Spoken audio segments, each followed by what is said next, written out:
Welcome to Boss Radio Live, everyone. Welcome to Boss Radio Live. I'm your host, NJ, and this is where he is the boss of me.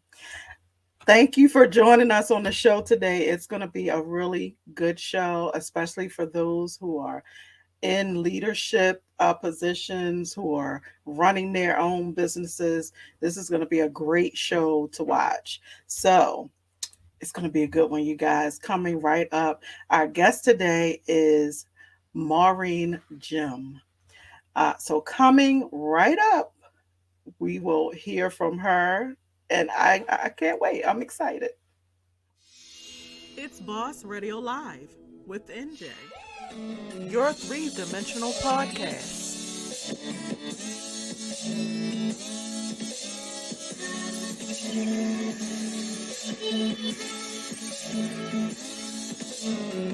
Baltimore, Maryland. I love my city. Wow.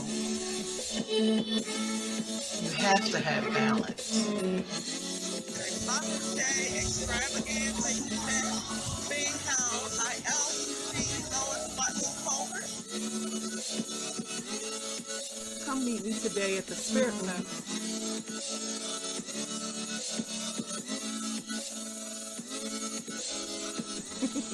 I want to hear what you have to say.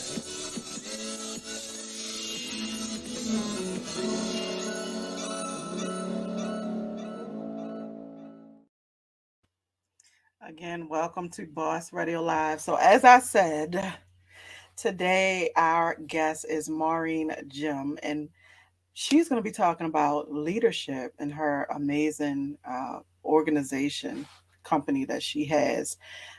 That I love the name. It's called Emerge Leadership Academy. So, anyway, I can't wait to bring her up. But in case you have never heard of Maureen, here is a little about her.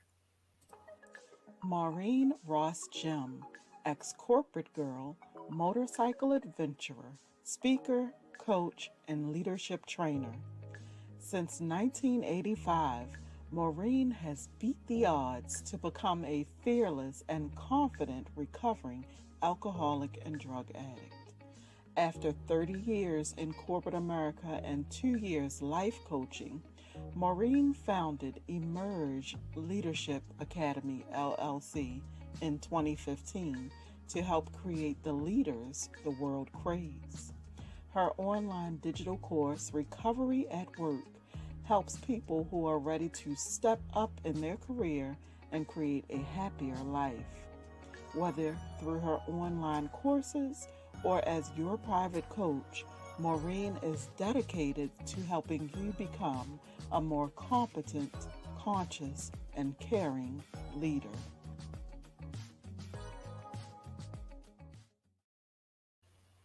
Awesome. Welcome, my guests, everyone.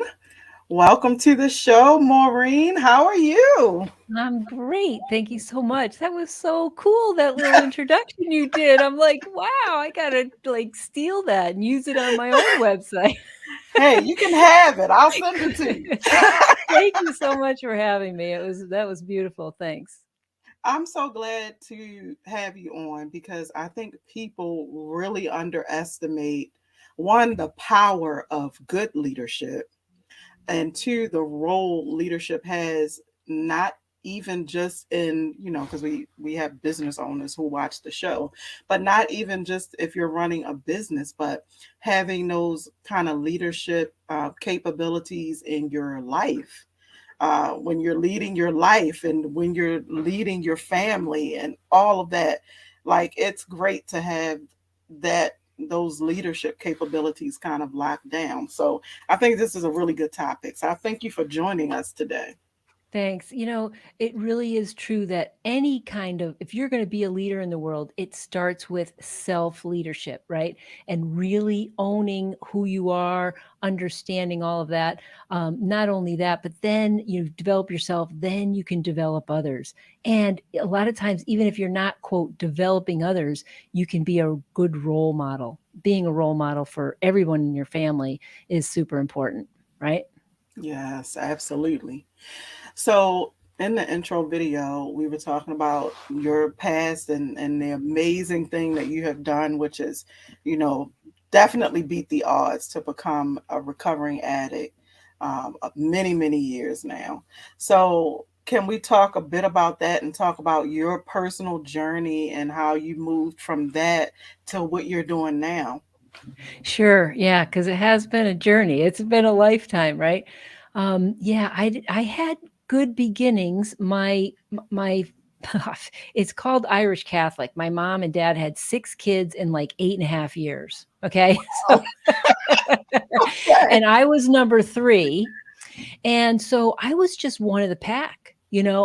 I was right in the middle. I was told what to do, what to wear, what to say, what not to say, when to be in bed, what to eat. You know what I'm saying? So I just was one of the pack for a long time. Then when I got into my teenage years, well, a lot of our job as teenagers is to break away from our parents, and I had no idea who I was, but I wanted to be liked and I wanted to fit in. So I started doing what basically everybody else was doing in my generation: sex, drugs, and rock and roll. Like that was the era, right? Yeah.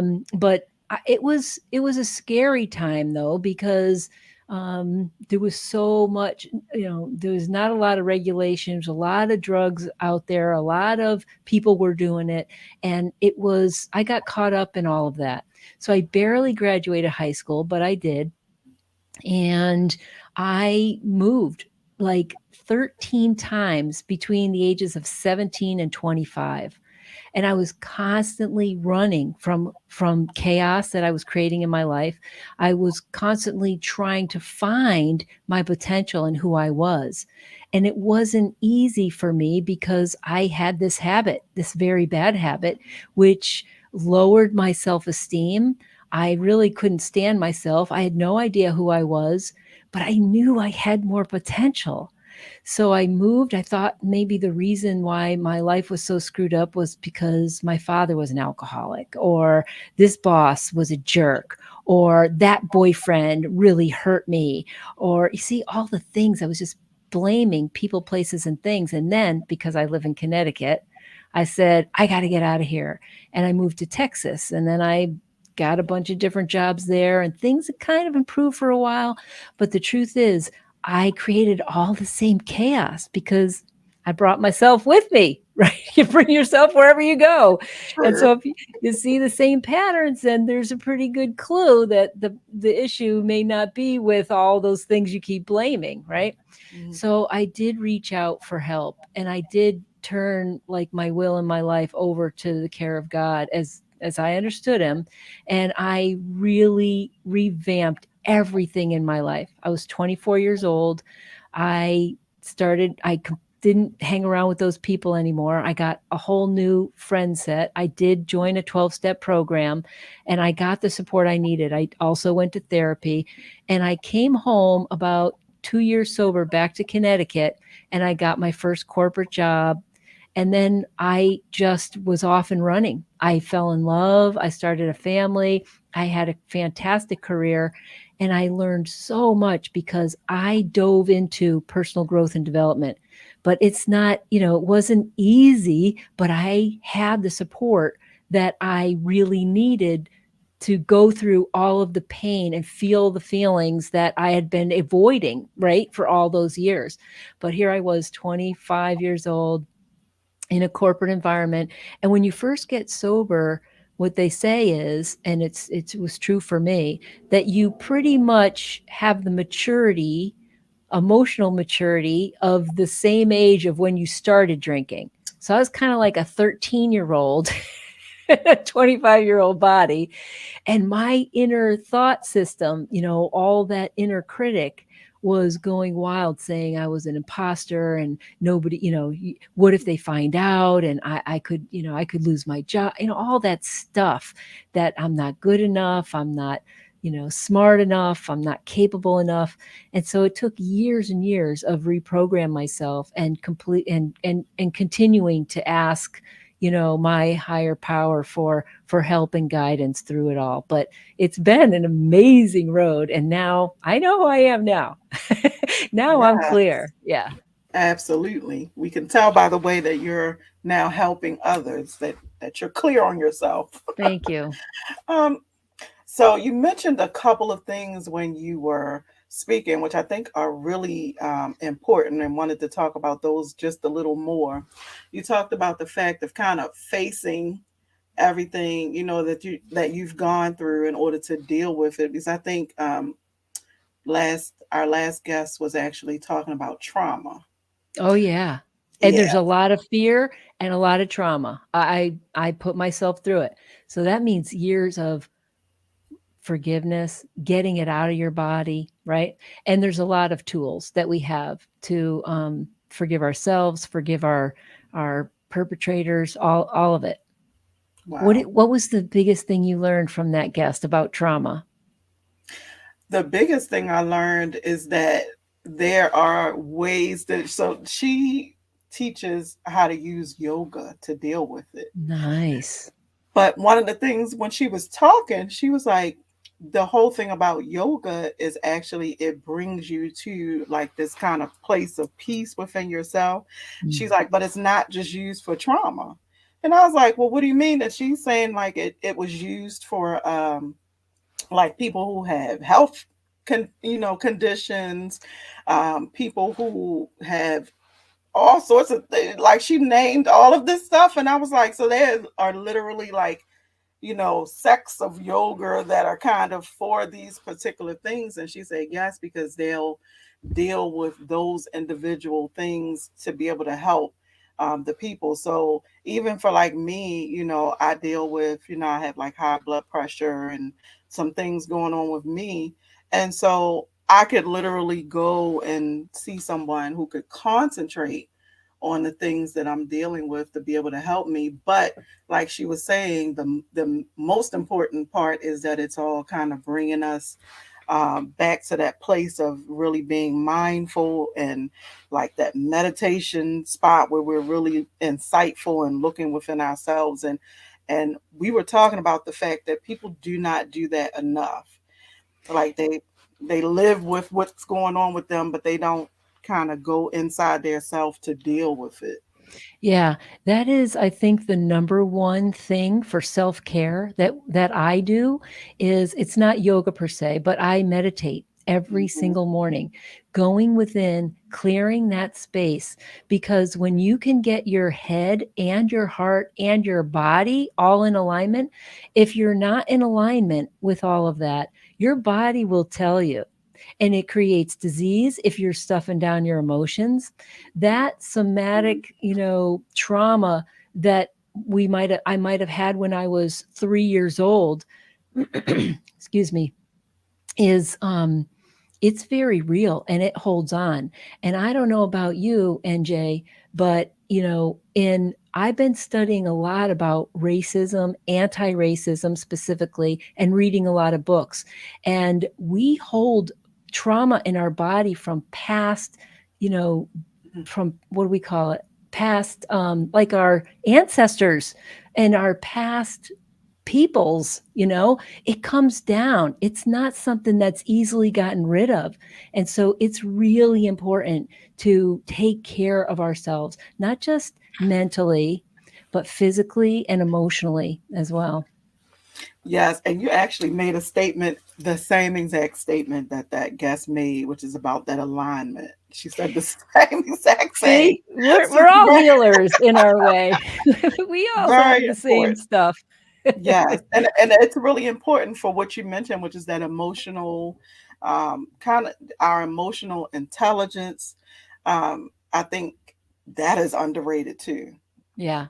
That's because one that of the things I'm teaching now, and it's so fun. It's so wow. fun. Yeah, because we don't talk about this all the time, right? Especially at work. Oh, a lot of personality types say emotions have no place at work. Like, leave your emotions at the door. And I say, just check your ego at the door and then we'll be good. We're all emotional beings. We're going to feel, people will feel. There's a lot of times we can put on the persona, the mask at work and be professional and all that stuff, but we're human. And we found that out, didn't we, during the pandemic and during COVID? We cannot just stuff all that stuff anymore. We have to be able to share it and feel our feelings and then go about our day. But it's okay. So that's what now is the difference between really toxic leadership and healthy transformational leadership, Mhm. is the way that we treat people. Yes, transformational leadership, I think, is really amazing because the investment that you kind of make into the people that you're leading, I think, is really important. So I love talking about transformational leadership because, you know, Well, gone are the days where it's just do what I told you to do and oh whatever I yeah. say goes and all of that. It's more about collaboration and that teamwork, me respecting you, you respecting me kind of thing, and then us being invested not just in the future of maybe whatever company, but in the future of the employee being invested in them. Oh And yeah. There's three ways that we influence people, right? We can influence people with our title, our role. Well, I'm your boss, so do what I say. And we only want to use that about 20% of the time. And mostly it's when you're just a parent. I'm your mother, that's why. But then we also have our knowledge. We have certain levels of expertise. I can also influence people by saying, listen, I'm an expert in this. You should listen to me, change the formula. Here's why. And people will listen to me because they know I'm an expert and that sort of thing. We want to use that about 30% of the time. So if we're only using our title 20% and our knowledge and expertise 30% to influence people, what's the other 50%? It's our personality. We want to influence people with our personality. That means, leadership, the leadership skills that I think are transformational leadership: honesty and integrity, trust, building that trust, which means you respect and you are respected. You're caring, compassionate, you listen to other people. And there are times when you need to have empathy, right? When somebody can't work because they're too emotional for whatever reason, it's better to listen with empathy because then they can talk about solutions instead of just telling them what to do or giving them advice. You listen with empathy, then people can sort of get back to work. If you don't, they're just going to stew, right? They're not going to do it. And then you also have reliability, dependability, being approachable, friendly, being there for your people really is it's it's not underrated. It's not underrated or overrated. How do you say that? But it's not overrated. It's what keeps people loyal to you and mhm, following you and doing what you want them to do, and they think it's their idea. That mhm, right? That's what a real and are leader is, happy about it. and are happy about it. And they tell other people and do some recruiting at the same time. I get you. Yeah. Awesome. All right. I love it. I love it. So, you've already shown me what an amazing teacher you are just by what you have said in the last few minutes. But I wanted to talk about that journey from you, working on yourself to becoming the teacher. So how did that happen? Well, because I was on a path of personal growth and development, I'm a strong believer that when you develop yourself personally, you develop yourself professionally. Like you will just naturally. But so as I did that, you can only work on you can work on yourself only so much before it's like you're ready to give it away, right? When you clear out all the wreckage of your past, you're ready to help other people to do it. So I did that in the community for a long time, and in the AA community. And then I started doing it at work, mentoring other people. I joined Toastmasters for many years, and I did that, helped other people to have public speaking abilities and really get over their fear, because that's what it is, right? We all have these fears and we hold ourselves back. But the more you help people to get past their fears and have confidence in them, you're developing them in whatever way they want to develop. It's not like you're developing them, they're developing themselves with help from us, from people like you and me. And as I continued to grow and develop my family, I decided to go back to school. So I got my undergraduate degree in psychology, and then I got my master's in education. So I learned how to really understand how people learn, how they get into learning. And then I started training trainers at the Harvard, where I worked for 27 years in my corporate job. I actually loved my corporate job.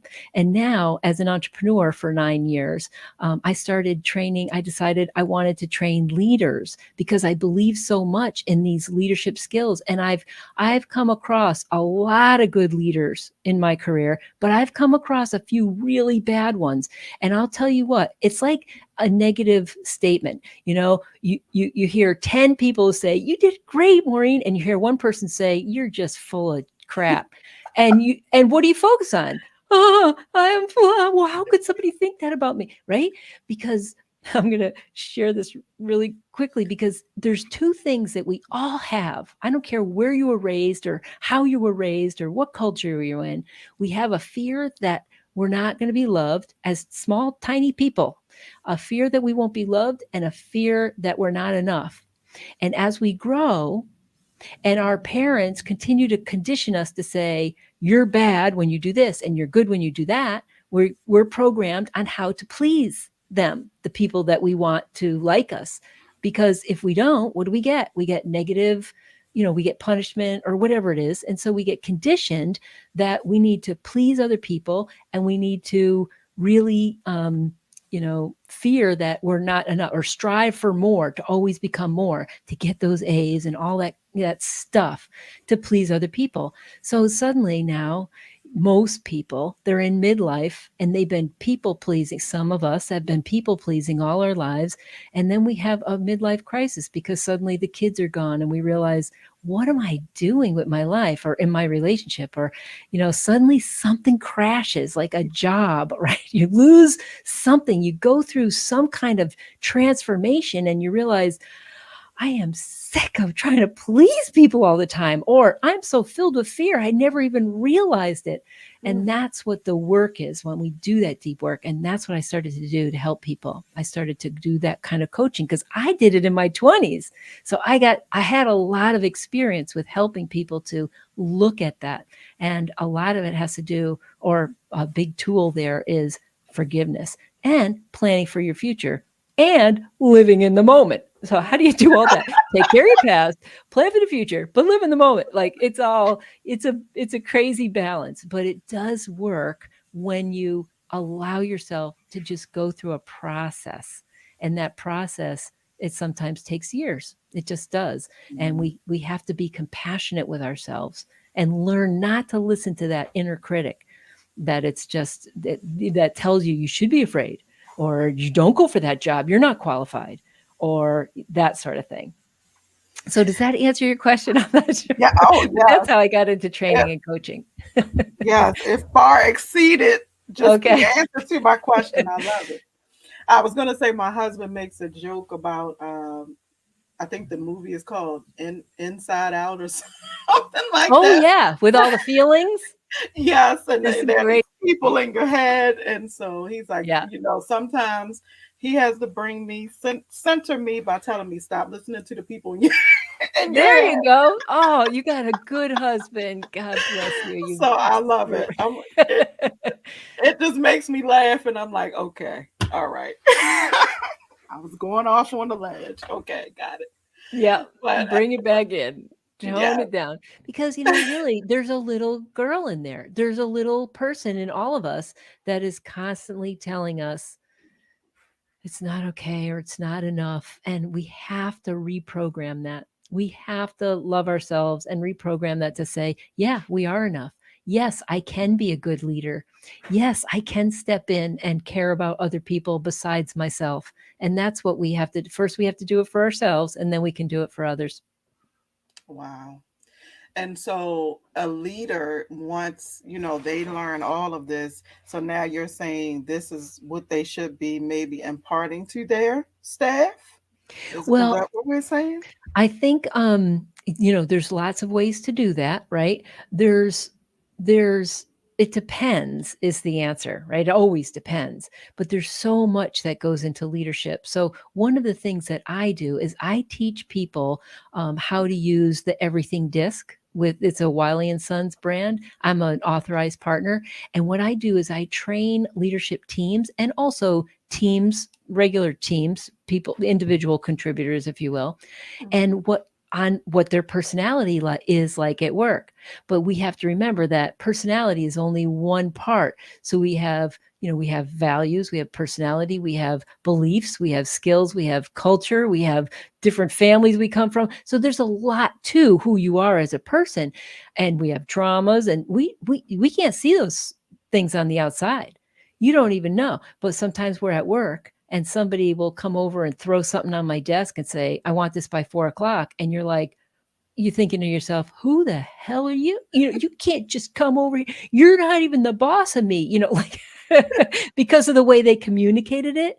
But we have no idea what they might have been dealing with in their family life that morning, or what's going on in their life, or all the pain that might have been pushed down that they're just not dealing with. And we take things personally. So there's that kind of balance. So I teach people not only how to understand their personality, their strengths, but also what stresses them out and what are they most naturally emotionally, what their emotional mindsets are based on their personality. And then you can then get out of yourself and say, okay, well, I know I'm this personality type, and I also know enough to know that you're that personality type. So I'm going to have so much more knowledge of my team members and how to deal with them, communicate to them, delegate to them, motivate them, develop them, right? And even manage my boss. I have heard that term before.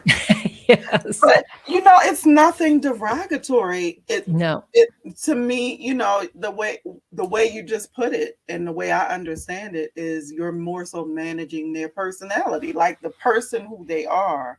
You're managing that well, not them, because you're not their boss, but you're Well, just when you come across as just, oh, I'm just going to be my authentic self and say, I'm a very outgoing, enthusiastic, optimistic, high-spirited, lively, bubbly, friendly, person. And if I'm like that all the time, and I have a boss that's very non-emotional, precision, analytical based, system processing, and in his head all the time.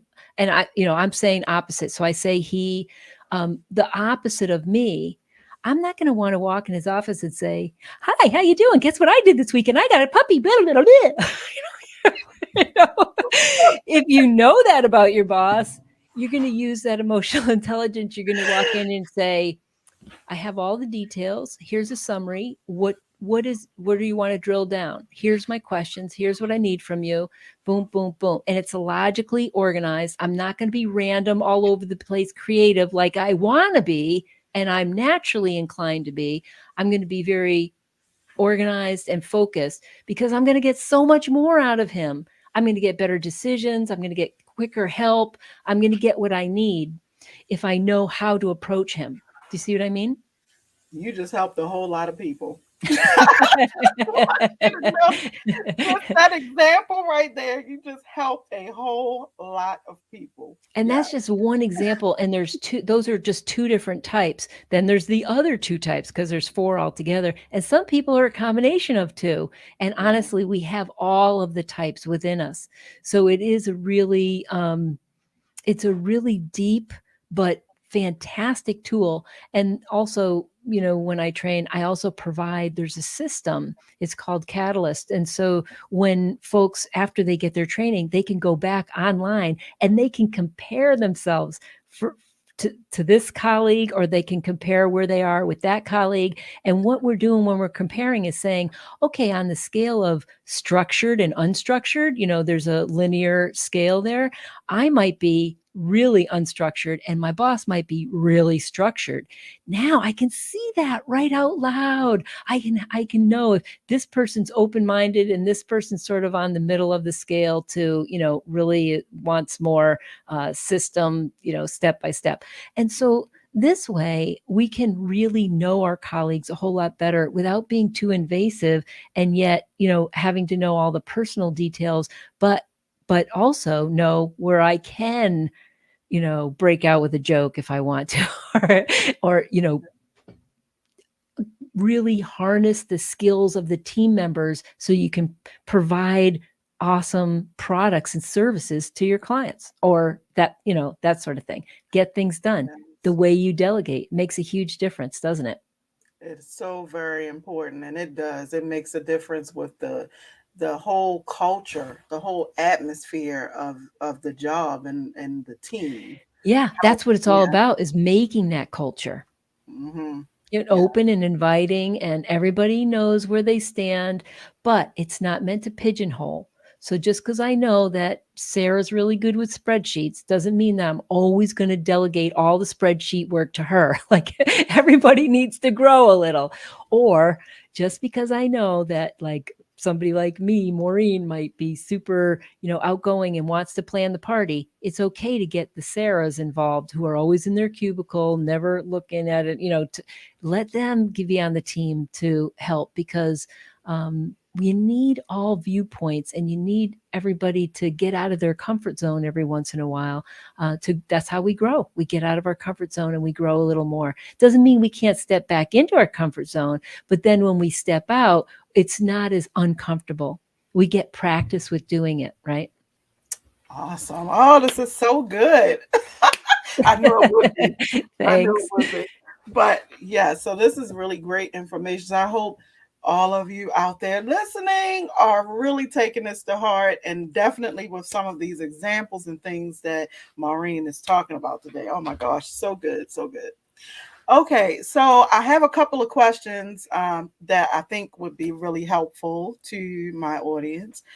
So if someone is like just coming into maybe a brand new business and they're kind of put into this leadership role, or maybe they just got a nice promotion on the job and now they have to oversee humans.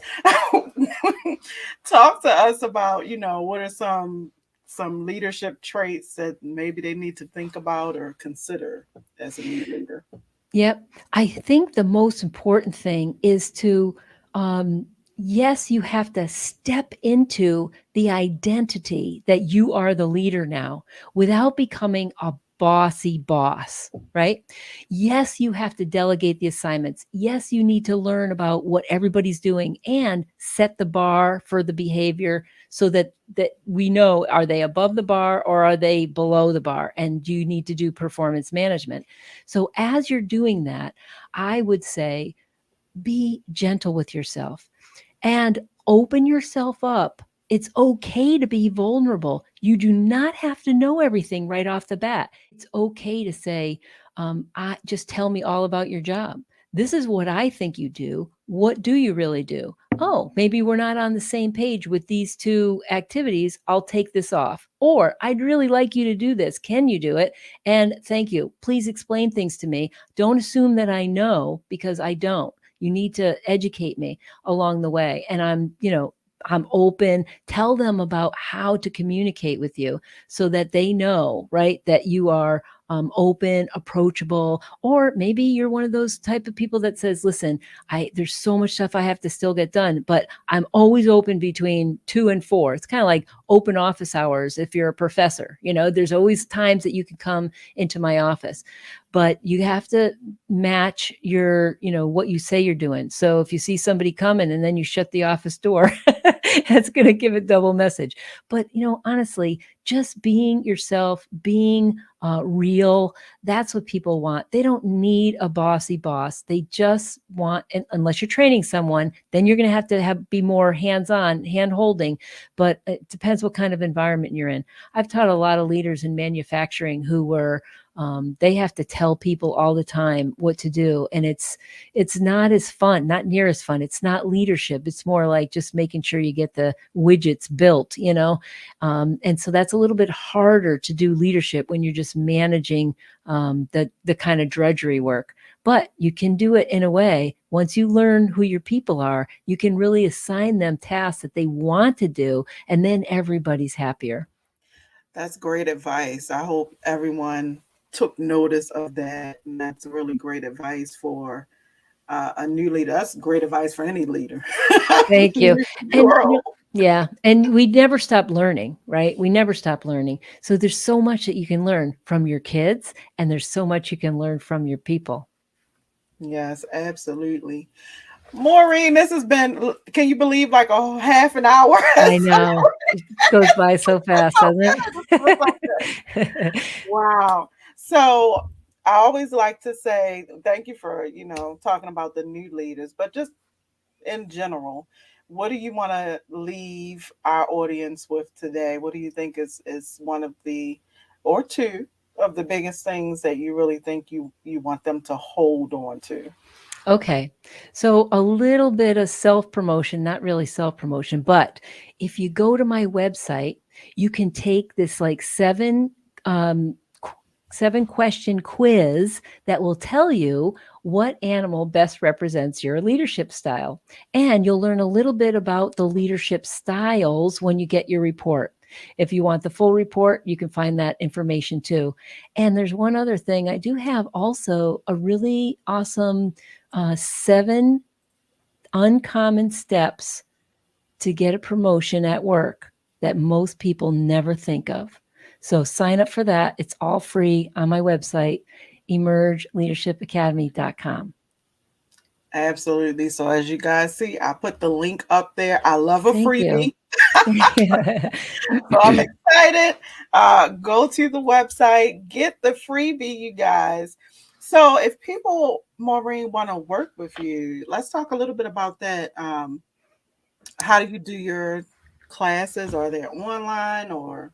Well, right now, because I'm in recovery, I've kind of picked a target market, and I'm working with leadership teams in recovery organizations, like addiction recovery organizations, on the leadership team, how to really create that culture where your top talent never wants to leave.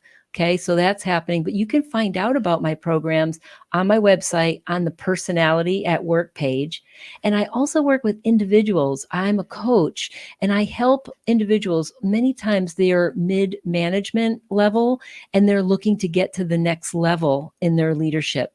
And I have it's like a 12-week program, a 3-month, 4-month program. It's really like a 4-month program. And you go through a series of 8 modules of online sort of, but one a week for a while as we work through it together, and then meeting with me. And that helps so much, because when you're doing this deep inner work on yourself, to have a coach, to have somebody to not only witness your transformation, but help you to, catapult. Oh, instead of just you take a bunch of baby steps, and then you catapult over a whole bunch of obstacles. And those kinds of transformations are just absolutely magical to see. And they don't often happen on your own. You need to have somebody by your side to help you, that's been through it, hundreds of times with many people, and that is so much fun. So if you do that particular opportunity is called Recovery at Work. That's what I call it, because I'm into recovery, and I'd say about 60% of my clients are recovering alcoholics and addicts, but 40% are not. They're just recovering from some sort of childhood trauma, or maybe they had parents who are addicts, or they're just working through, I'm ready for this transition. I'm tired of the way I've been living. I'm sick of that, and I'm ready for something new and better. And again, when you have a step-by-step process, it really helps you to make those little bit of movements. And you know what I call that? Those little bit of movements, the shifts in our mindset and the shifts in our spirit, those are miracles. That's what they are. When you can change a little bit a little bit, and then suddenly, something opens up within you. Those are what I think are the little miracles about how we step into the next best version of who we know we can be in our life. And that is just inspirational to everybody in your life. And then you can make a much bigger impact in the world. Wow. So you guys can see how amazing Maureen is. All the great information. She has the knowledge. I love it. So definitely check out Maureen's website. Also, she's Thank on you. Facebook and on Instagram. Emerge Leadership. Emerge.